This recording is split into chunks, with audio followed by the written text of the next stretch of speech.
Welcome to Time News Studios.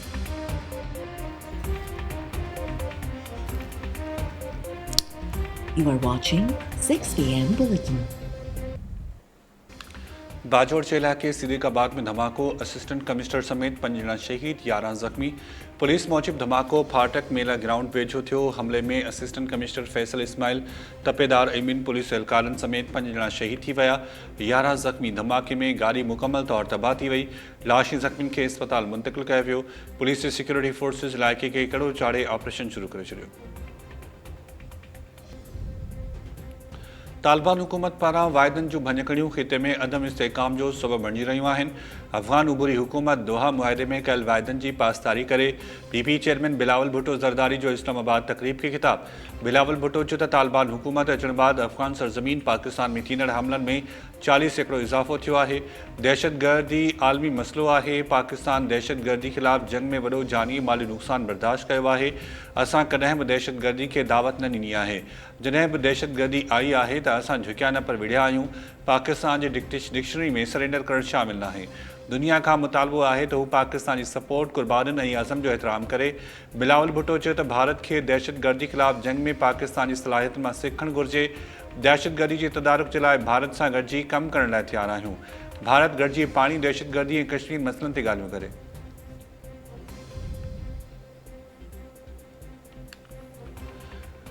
JUI mines and mineral act के Balochistan high court में challenge करे छॾियो। Senator Kamran Murtaza चयो आहे त एक्ट जी बलोचिस्तान असेंबली मां मंज़ूरी ते ख़दशा आहिनि। हर आइनी रस्तो अख़्तियार कयो वेंदो। स्टैंडिंग कमेटी जे चेयरमैनशिप असां वटि हुई। चेयरमैन जी गैर मौजूदगी में बिल पास थियो। बलोचिस्तान जी मादनियात ते वफ़ाक़ जो हक़ मंज़ूर न आहे। वसीला बलोचिस्तान जे माण्हुनि जा आहिनि। हक़ तलफ़ी थियण न ॾींदासीं। JUI बलोचिस्तान जे अमीर सेनेटर मौलाना अब्दुल वासी चयो त अॼु mines and minerals act Balochistan high court में चैलेंज कयो आहे। एक्ट लागू थी वियो त बलोचिस्तान जा माण्हू हिते रहण जे क़ाबिल न हूंदा। असांजी मुखालफ़त सबबि क़ौमी असेंबली ऐं सेनेट मां बलोचिस्तान जो माइंस एंड मिनरल बिल वापसि वरितो वियो हो। बलोचिस्तान असेंबली में माइंस एंड मिनरल एक्ट जी मंज़ूरी जे दौरान असांजे मेंबर सां धोखो थियो। इलेक्शन कमीशन सियासी जमातुनि खां असासनि जा तफ़सील तलब करे वरिता। सियासी जमातुनि खे माली साल 2025 जे असासनि जा तफ़सील 29 अगस्त ताईं जमा कराइण जी हिदायत। इलेक्शन कमीशन चयो आहे त सालियानो आमदनी ख़र्चनि जा तफ़सील फ़राहम कया वञनि। सियासी जमातूं फंड्स जा ज़रिया, असासा ऐं रहतुनि जा तफ़सील जमा कराइनि। सियासी जमात जे उहिदेदार जी सही सां सर्टिफिकेट ॾिनो वञे त मना कयल ज़रियनि खां फंड्स वसूल न कया आहिनि। सुप्रीम कोर्ट जे सीनियर जज जस्टिस मंसूर अली शाह जो सेक्रेटरी जुडिशियल कमीशन खे ख़त। जजिस जी सीनियरिटी जी तयन वारे मामले ते ख़दशनि जो इज़हार। ज़रियनि मूजिब ख़त में जस्टिस मंसूर अली शाह गुज़िरियल जुडिशियल कमीशन जे इजलास खां अॻु ख़त लिखियो हो। ख़त में जस्टिस मंसूर अली शाह मौक़िफ़ अख़्तियार कयो त जजिस जी सीनियरिटी जहिड़े अहम ऐं हसास मामले ते चीफ जस्टिस ऐं ॿियनि लाॻापियल अख़्तियारनि सां मुशावरत न कई वई, जेका आइन जे घुरिजुनि जी उबतड़ आहे। आइन जी आर्टिकल 200 तहत सदर चीफ जस्टिस सां मुशावरत जो पाबंद हो, पर उन जे उबतड़ जल्दबाज़ी में पाण मुरादो सीनियरिटी जो तयन करे छॾियो। सीनियरिटी जो मामिलो पहिरियों खां ई इंट्रा कोर्ट अपील में ॿुधणी हेठि आहे। हिक तरफ़ो फ़ैसिलो करणु मुनासिब न हो। कराची में नई स्टील मिल लाइ पाकिस्तान ऐं रूस विच में जल्द मुआहिदो थियण जा इम्कान।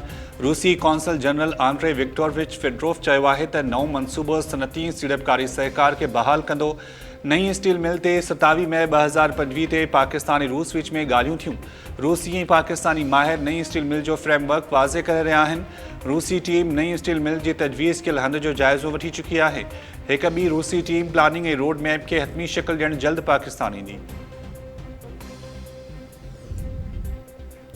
इलेक्शन कमीशन सुप्रीम कोर्ट जे फ़ैसिले बाद मख़सूस सीटुनि जी बहाली जो नोटिफिकेशन जारी करे छॾियो।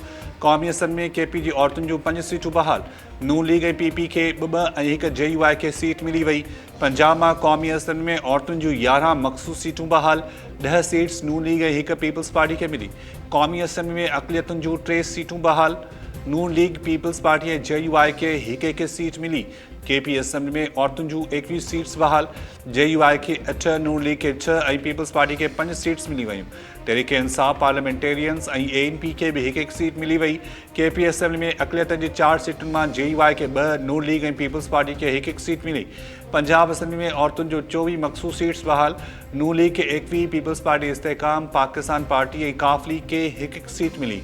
पंजाब असेंबली में अक़लियतुनि जूं 3 सीट्स बहाल। नून लीग खे 2 ऐं पीपल्स पार्टी खे 1 सीट मिली। सिंध असेंबली में औरतुनि जूं 2 मख़सूस सीटूं बहाल। पीपल्स पार्टी ऐं MKM खे 1 सीट मिली। इलेक्शन कमीशन जनरल सीट्स ते कामयाब उम्मीदवारनि खे तहरीक इंसाफ जो उम्मीदवार करार ॾियण जो नोटिफिकेशन वापसि वठी छॾियो। कराची जी अदालत अमरीकी सदर डोनाल्ड ट्रंप खिलाफ केस दाख़िल करण जी दरख़्वास्त रद्द करे छॾी। अदालत दरख़्वास्त न ॿुधण जोगी करार ॾींदे शुरूआती ॿुधणी ते ई रद्द करे छॾी। अदालत चयो आहे त वियाना कन्वेंशन 1961 जे तहत रियासत जे सरबराह खे छूट हासिल आहे। अदालत में सरकारी वकील मौक़िफ़ अख़्तियार कयो त अमरीकी सदर खिलाफ केस दाख़िल करण जी दरख़्वास्त ॿुधण जोगी नाहे। दरख़्वास्त वज़ार रुगो मुल्क जे मुश्किलातनि में वाध करणु चाहे थो। बम ईरान ते किरियूं ऐं केस हिते दाख़िल करणु चाहे थो।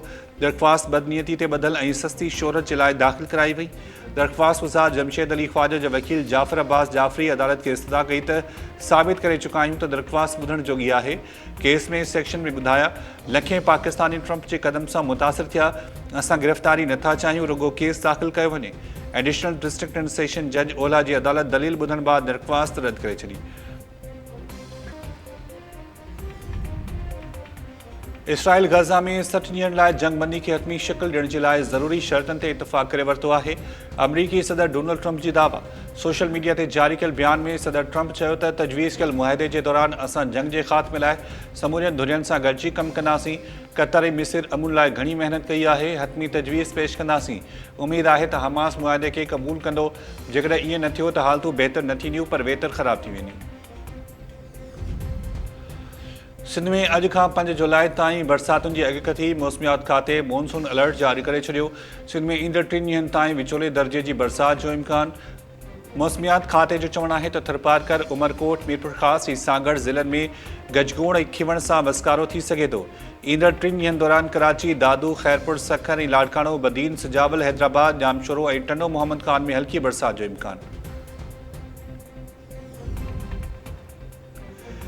सिंध जे मुख़्तलिफ़ इलाइक़नि में रोड हादसा। नींगर समेत 7 ॼणा फौत, औरत समेत 10 खां वधीक ज़ख़्मी। जेकबाद भरिसां वेगन कल्टी थियण सबबि जमालदीन ऐं मोहम्मद मिठल माची फौत।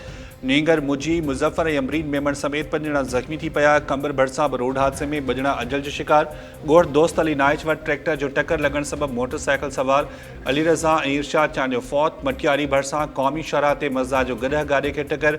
14 वरनि जो नींगर शहबाज़ मजीदाणो फौत। राणीपुर में क़ौमी शाहराह ते कोच ट्रैक्टर ट्राली में टक्कर। कोच ड्राइवर रब नवाज़ तन्यू फौत। ट्रैक्टर ड्राइवर समेत 2 ॼणा ज़ख़्मी थी पिया। सरहद भरिसां बोह सां भरियल ट्रैक्टर ट्राली कल्टी, 1 ॼणो फौत, 2 ज़ख़्मी थी पिया। मोरो भरिसां सिंधु दरिया में ट्रपोरी आबघात कंदड़ नारी जो लाश हथ। संदसि धीउ जी ॻोल्हा जारी। 1 ॾींहुं अॻु ॻोठ लग़ारी बिजराणी वासिन फज़ीला लग़ारी 2 वरनि जी मासूम धीअ समेत सिंधु दरिया में ट्रपोरी आबघात कयो हो। ॻोल्हा बाद अजनारी फज़ीला लग़ारी जो लाश हथ आयो।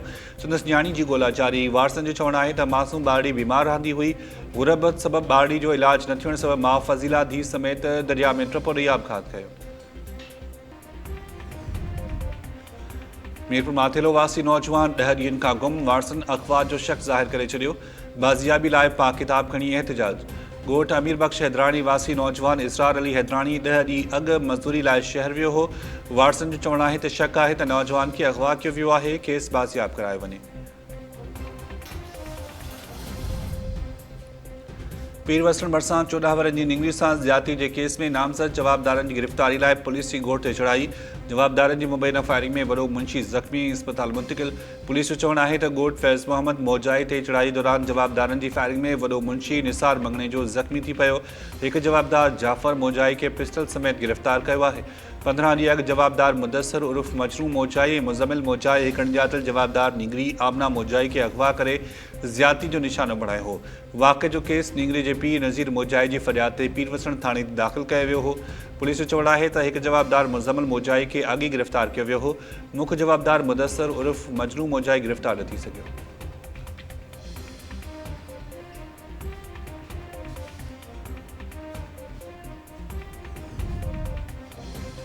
कराची जे इलाइक़े बल्दिया में घर अंदरि गैस लीकेज सबबि धमाको, 7 ॼणा ज़ख़्मी। पुलिस मूजिबि ज़ख़्मियुनि में 2 औरतूं, 1 मर्द ऐं 4 ॿार शामिल। खेनि सिविल अस्पताल मुंतक़िल कयो वियो।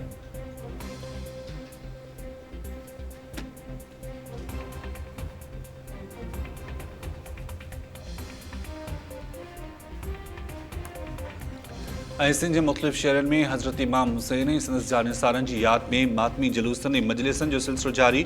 हर तरफ़ या हुसैन जूं सदाऊं मिलनि। ख़ैरपुर में 200 साला क़दीमी तारीख़ी खुंबे जो मातम।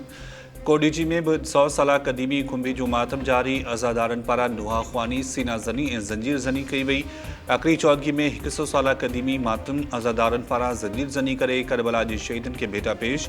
बिरशा में भी अज़ादारनि जो सिलसिलो जारी। मातमी जुलूस बरामद करे मजलिस अज़ा बर्पा कड़ियो। गवर में मातमी जुलूस बरामद। अज़ादारनि पारां नुहा ख़्वानी, सीना ज़नी ऐं ज़ंजीर ज़नी कई वई। मातमी जुलूसनि जे दौरान सिक्योरिटी जा सख़्त इंतज़ाम कया विया। घोटकी भरिसां ॻोठ सरदार ख़ान घोटो में मजलिस अज़ा बर्पा कई वई।